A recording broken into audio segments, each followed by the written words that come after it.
이제 잠언 말씀이 거의 이제 뭐 마무리되어가는 그러한 돼가고 있습니다. 지난 2달 동안 저희가 계속적으로 보았었는데요. 이 잠언의 말씀은 우리가 지금까지 보았던 것과 같이 악인의 길과 또한 여호와를 경외하는 그러한 지혜의 길, 특별히 오늘 말씀 같은 경우는 악인과 의인을 계속적으로 대조하면서 말씀하고 있습니다. 오늘 말씀의 여러 가지 대조의 그러한 것들을 통하여서 하나님께서 원하시는 것이 무엇인가 라는 것을 우리에게 분명히 보여주고 계시죠. 우리 1절 말씀을 보게 되면 악인은 쫓아오는 자가 없어도 도망하나 의인은 사자같이 담대하다라고 말씀하고 있습니다. 감사하네요. 갑자기 소리가 좀 줄어들어갖고.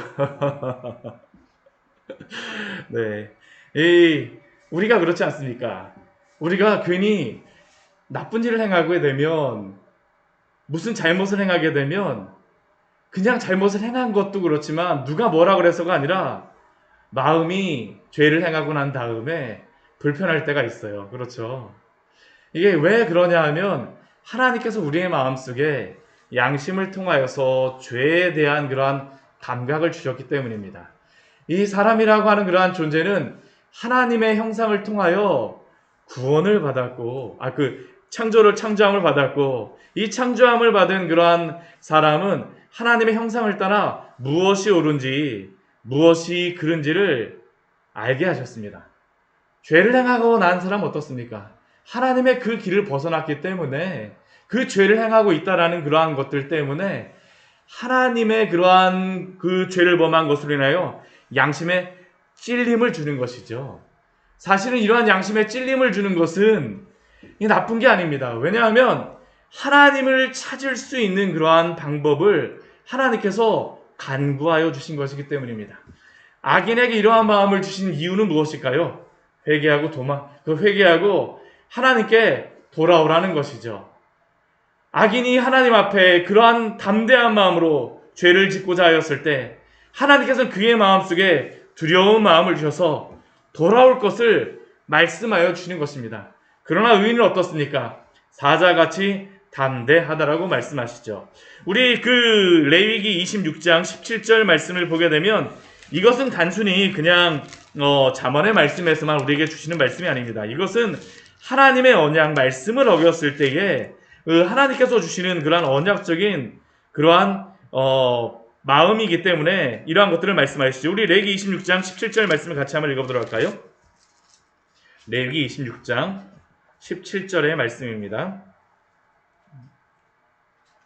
레위기 26장 17절입니다. 같이 읽어보도록 하겠습니다. 레위기 26장 17절입니다.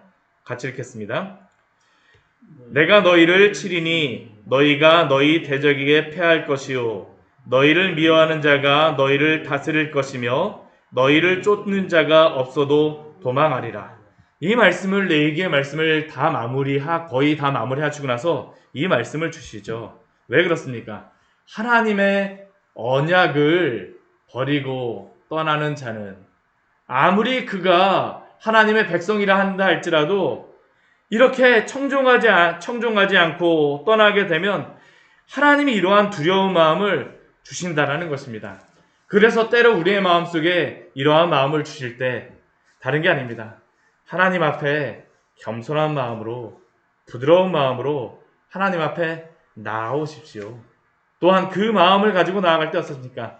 다시 한번 하나님 앞에 회개하며 나아갈 때 담대한 마음을 우리에게 주시는 것입니다. 우리 2절 말씀을 보게 되면 이 악인들이 많아지게 되면 죄가 많아지게 되면 나라에 어떤 일이 벌어지는가라는 것을 우리에게 보여주고 있죠. 나라는 죄가 있으면 주관자가 많아져도 명철과 지식 있는 사람으로 말미암아 장구하게 되느니라. 이 나라에 죄가 있으면 주관자가 많아진다라는 이 뜻이 무엇일까요? 우리가 성경의 역사를 보게 되면 특히 북이스라엘의 역사를 한번 생각해 보십시오. 다윗의 그러한 집안을 떠나서 북이스라엘의 그러한 10개 지파가 나라를 세웠습니다. 원래 하나님께서 그들에게 그 나라를 세우게 하셨던 그 이유는 그 솔로몬 이후로 그 솔로몬의 그러한 죄 때문에 그 심판하시면서 그들에게 하나님을 잘 섬기는 나라가 되려라고 그 나라를 나누신 것이죠. 그런데 이 북이스라엘 같은 경우는 어떻습니까? 나라를 그 북이스라엘 왕에게 주셨음에도 불구하고 하나님을 섬기지 않습니다. 오히려 우상 숭배를 해요. 어떤 일들을 벌입니까? 그들이 북이스라엘의 그러한 단과 가장 북쪽의 단과 남쪽의 베델에 금송아지를 세우게 되죠. 그 금송아지를 세웠던 이유는 다른 게 아닙니다. 우리 예루살렘으로 내려와 갖고 하나님을 섬기는 그러한 하나님을 섬기기 위해서 예루살렘으로 내려오면서 남유다의 백성으로 다시 돌아갈까봐 북이스라엘의 왕들이 그 두려워져서 그 베델에 그 단에 금송아지를 세웠죠. 죄를 그들이 만든 것입니다. 근데 그 결과가 무엇일까요? 한 200년간의 그러한 역사의 기간 동안 20명의 왕들이 계속 교체가 됩니다. 그것뿐만이 아닙니다. 9개의 왕조가 계속 교체가 돼요. 그들은 자신의 그러한 왕권을 강화하기 위하여서 죄를 범하였지만, 그러나 그러한 것들로 인하여서 그들은 자신들의 왕위가 단단해진 것이 아니라 오히려 왕이 계속적으로 바뀐다라는 것이죠. 우리나라도 그렇지 않습니까? 우리가 하나님 없이 잘 사는 나라를 추구하겠다라고 하지만 결코 그렇지 않습니다. 하나님이 기뻐하지 않으세요. 안정함을 주시지 않습니다. 우리 민족이 정말로 이 민족 가운데에 하나님만을 섬김으로 말미암아서 바른 그러한 그 하나님을 섬기는 나라로서 죄를 없이 하고, 또한 우리가 겸손하게, 또한 이 민족이 하나님 앞에 나아갈 때에 안정함도 주시는 것을 우리는 기억해야 합니다. 우리 3절 말씀을 보게 되면 또 이런 말씀이 있습니다. 가난한 자를 학대하는 가난한 자는 곡식을 남기지 아니하는 포구 같으니라. 우리가 이것도 나라를 다스리는 그러한 부분들에 대해서 우리에게 주시는 아주 놀라운 그러한 지혜의 말씀입니다. 우리는 가난한 자를 이해하는 사람을 보통 누구로 다 생각합니까? 가난한 사람으로 생각을 해요. 가난한 자가 왕이 되거나 가난한 자가 정치인이 되게 되면 그 가난한 그러한 백성들을 잘 이해해 줄 것이다라고 생각을 합니다. 그런데 우리가 이것이 반드시 그렇지 않다라는 것을 우리가 알고 있는 그러한 역사적인 사건이 있습니다. 그게 무엇입니까? 공산주의가 바로 그것이잖아요. 공산주의가. 원래 공산주의라고 하는 그 정치 이념체계는 무엇이었습니까? 가난한 사람들이 차별받는 것들을 없애고 다 같이 잘 살게 하겠다라는 것이 목적이었었죠. 그런데 가난함을 없애버리겠다라고 하는 그 목적은 어떠한 일들로 벌어집니까? 오히려 그 가난한 자를 보호해주겠다라고 하는 그 가난한 사람이 어찌 보면 그들이 절대자가 되고 독재자가 됨으로 말미암아 그 나라의 자유가 없어지게 되어지는 것이죠. 저는 가난하냐 부하냐라는 것을 말씀드리는 것이 아닙니다. 하나님 없이 부유하게 되고 하나님 없이 무엇을 성취하게 된다면 그것이 좋은 길로 갈 수가 없다라는 것이죠. 오늘 4절 말씀도 그것과 유사한 그런 말씀입니다. 우리 4절 말씀 같이 한번 읽어보도록 하겠습니다. 율법을 버린 자는 악인을 칭찬하나 율법을 지키는 자는 악인을 대적하느니라. 우리 율법을 버린 자는 악인을 칭찬하나, 이게 오늘날 이 시대에 우리가 이것을 알 수 있는 그러한 것이 무엇입니까? 동성애와 낙태와 같은 그러한 법안들이죠. 율법 없이 그들은 그 동성애를 행하는 그러한 사람들에게 왜 혐오를 하며 차별을 하냐라고 말을 하지만, 그러나 결국 그것은 무엇입니까? 하나님의 율법을 버리는 것입니다. 하나님의 율법을 버리는 것이죠. 그러한 것들이 그들에게 공평함을 줄 것이라고 생각을 하지만 사실은 그렇지 않습니다. 우리 3절 말씀에 곡식을 남기지 아니하는 푸구와 같다라고 말하는데, 이러한 것들을 나라에 다 받아들이게 되면 어떡할까요? 물질적으로는 그들이 어떻게 되는지 잘 모르겠지만 정신적으로 이 나라가 얼마나 피폐해지겠습니까? 하나님이 기뻐하지 않으세요. 율법을 지키는 자, 그 사람들은 어떻습니까? 악인을 대적한다라고 말합니다. 대적한다라기보다는 그 율법을 지키는 그러한 하나님의 교회, 하나님의 말씀을 지키는 사람들은 그 악인들이 교회에 오는 것을 우리가 대적하는 게 아닙니다. 당연히 와야 됩니다. 근데 들어오게 되면 어떻게 할까요? 하나님의 말씀 앞에 굴복되어지는 일들이 있게 되어지는 것이죠. 우리가 교회에서 또한 말씀을 가진 성도들이 이 말씀을 잘 기억해야 되죠. 무엇이 옳은가라는 것을 우리가 잘 생각하고, 단순히 그냥 세상 사람들이 말하는 것을 가지고 칭찬하고 그들과 함께하는 것이 아니라 하나님의 말씀을 가지고 우리가 바르게 판단하며 바른 길에 서는 그러한 은혜가 또한 이 시대 가운데 있기를 소원합니다. 이건 우리가 같이 기도해야 될 그러한 기도의 제목이죠. 우리 또 5절 말씀도 보게 되면 악인은 정의를 깨닫지 못하나 여호와를 찾는 자는 모든 것을 깨닫는다라고 말씀합니다. 하나님의 말씀을 알지 못하는 사람이 바로 악인이죠. 다른 어떠한 것을 하는 것이 악인이라기보다는 하나님의 말씀을 모르기 때문에 정의를 알지 못하는 것입니다. 아무리 정의를 행한다라고 하지만 그곳에는 하나님의 말씀에 대한 그 길을 기준이 없기 때문에 정의를 깨닫지도 못해요. 그러나 누가 옳음을 알 수 있습니까? 여호와를 찾는 자는 모든 것을 깨닫는다라고 말씀하십니다. 오늘날 이 시대 가운데에 우리가 이러한 사명들을 또한 가졌음을 우리가 잘 기억해야 됩니다. 무엇이 옳고 그른지에 대한 것들을 바르게 갖고 하나님의 말씀으로 이 나라가 다스려지기를 위하여서 같이 기도하여 주십시오. 이게 오늘 우리에게 주시는 또 귀한 은혜의 말씀이 아니겠습니까?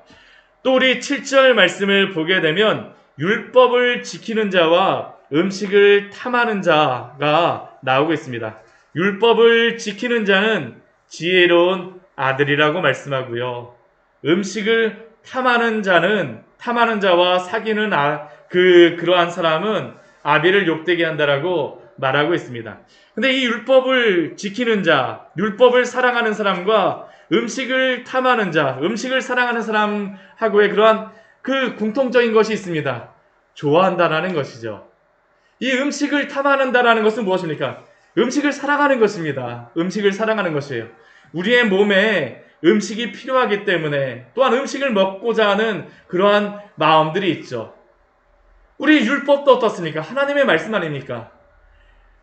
하나님의 그러한 예수 그리스도를 믿고 구원 받음으로 말미암아 하나님을 알게 된 사람들은 말씀을 향한 그러한 욕구가 있다라는 것이죠.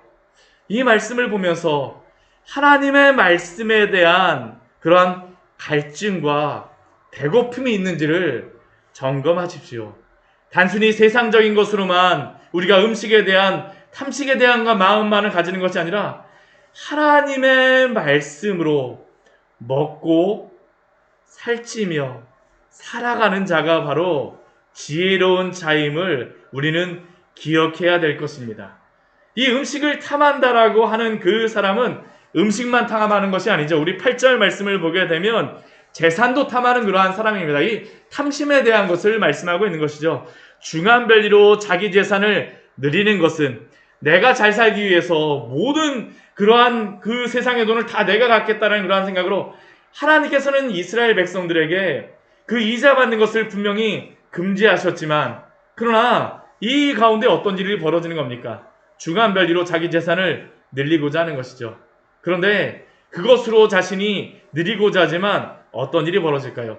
배탈 난다라고 말씀하십니다. 우리 뒤에 말씀해 보게 되면 가난한 사람을 불쌍히 여기는 자를 위해 그 재산을 저축한다라고 말씀하시죠.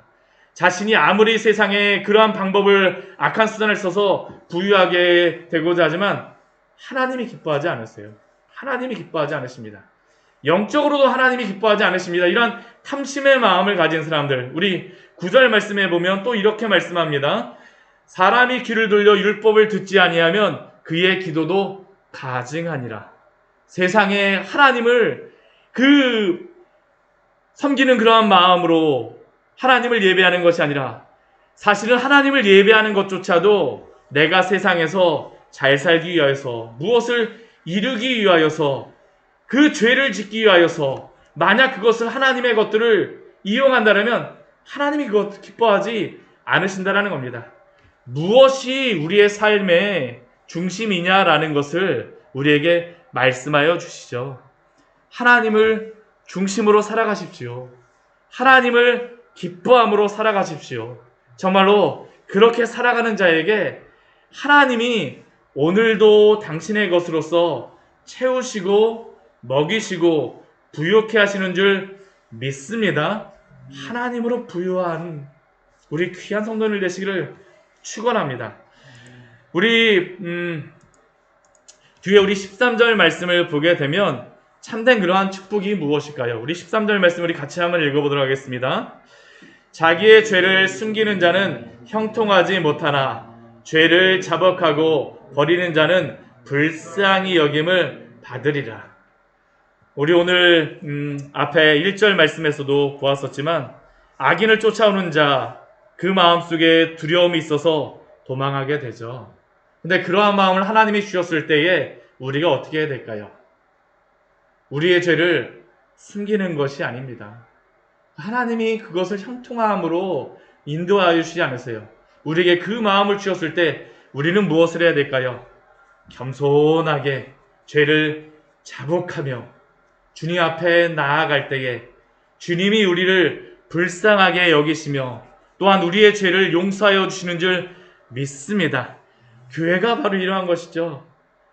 어떠한 죄인이라 할지라도 그 교회에 들어올 수 있지만 죄인들이 교회에 와서 마음껏 예배하고 기도하는 그러한 성도로서 또한 살아갈 때에는 그 죄와 단절할 것을 항상 기억해야 됩니다. 우리 14절 말씀이 바로 그 말씀입니다. 우리 14절 말씀 또 같이 한번 읽어보도록 하겠습니다. 항상 경외하는 자는 복되거니와 마음을 완악하게 하는 자는 재앙에 빠지리라. 죄를 자복하고 버리는 자, 그 사람은 한 번만 버리는 게 아닙니다. 어떻게 될까요? 매일 죄를 버려야 됩니다. 매일 죄를 버려야 돼요. 죄를 무서워해서 죄에 따라가는 사람이 아니라 하나님을 두려워함으로 하나님을 경외함으로 살아가는 사람이 바로 성도입니다. 우리 14절 방금 전에 우리가 보았지만 항상 경외하는 자라는 것을 기억하십시오. 우리는 항상 하나님 앞에 서 있는 사람입니다. 한 번만 회개하고 한 번만 거룩하게 살아가는 것이 아니라 항상 하나님 앞에서 거룩함으로 주님을 두려워하며 거룩하게 살아가는 자에게 하나님이 오늘도 당신의 놀라운 복으로 채워주시는 줄 믿습니다. 또 우리 18절 말씀 우리 같이 한번 읽어보도록 하겠습니다. 성실하게 행하는 자는 구원을 받을 것이나 굽은 길로 행하는 자는 곧 넘어지리라. 끝까지 하나님 앞에 성실함으로 거룩하게 행하십시오. 우리가 행함으로 구원받는 것은 아니지만 거룩하게 살아가며 거룩함의 열매를 성실하게 행하는 그 길, 좁은 길을 가는 자에게 하나님이 오늘도 피할 길을 내사 오늘도 인도하여 주시는 줄 믿습니다. 같이 기도하도록 하겠습니다. 하나님 아버지,